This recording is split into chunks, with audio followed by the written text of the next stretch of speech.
CAIR has published a press release condemning the murder of Charlie Kirk. Of course, CAIR has nothing to do with this, and their condemnation is irrelevant. It is just assumed that they are against murder. However, they are not against hateful and dangerous incitement.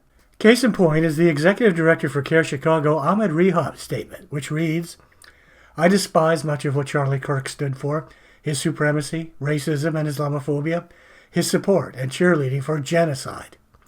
None of these characterizations are true, and what Rehab is doing is essentially saying he condemns the murder but understands why someone might want to kill Charlie Kirk.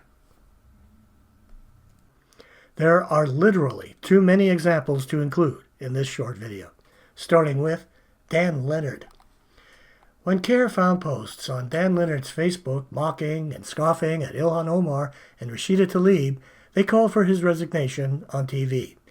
When Leonard didn't move fast enough, they turned the town of Toms River against him and his family, to the point where his underage daughter became the subject of rape threats, and CAIR never said anything to calm the situation they helped create. Bill Larian. Bill Larian used the word camels in a Facebook comment and took it down 30 minutes later, but not before CAIR learned of it and helped turn the entire town of Dearborn, Michigan against Larian. Tamar Herman. Tamar Herman became the subject of a rumor that she had mishandled the hijab of one of her students. CAIR was on TV 4 times calling for Herman's termination even though they knew nothing about the matter and were simply rumor-mongering. When Herman sued CAIR for defamation, their successful legal defense was to say that everyone should know not to take them too seriously. However, Tamar Herman lost her job and career over CAIR's, quote, hyperbolic rhetoric, unquote. Steve Elzinga. When an erroneous rumor circulated among the Muslim community that one could pick fruit at Elzinga's orchard, Elzinga lost his temper after the 3rd time.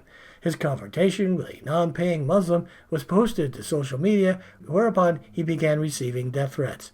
CAIR got on TV to side with the rabble. John Grosso.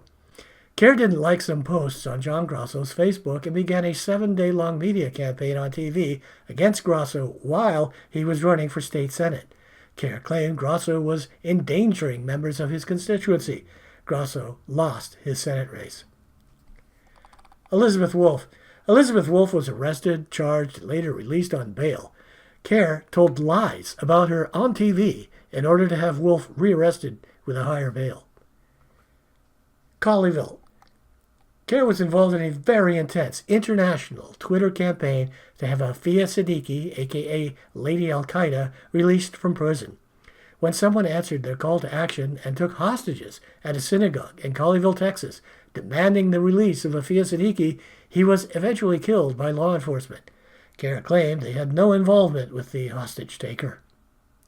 It would take a much longer video to document all the instances of CAIR inciting the public against an individual, his family, or businesses. Incitement is CAIR's specialty. In fact, that is what this YouTube channel is about. CAIR's incitement as documented on local area newscasts. Their press release should say that their hateful rhetoric will stop now. Please use this channel to find examples of CAIR's incitement that you can complain about to the media. Responsible for my husband's assassination have no idea what they have done.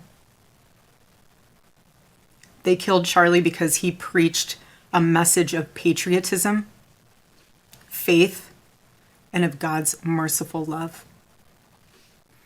But they should all know this. If you thought that my husband's mission was powerful before, you have no idea. You have no idea what you just have unleashed across this entire country. In this world, you have no idea.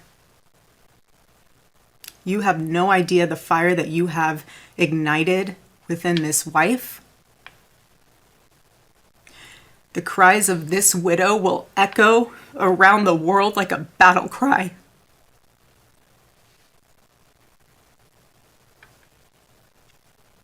To everyone listening tonight across America, the movement my husband built will not die. It won't. I refuse to let that happen. It will not die. All of us will refuse to let that happen. No one will ever forget my husband's name, and I will make sure of it.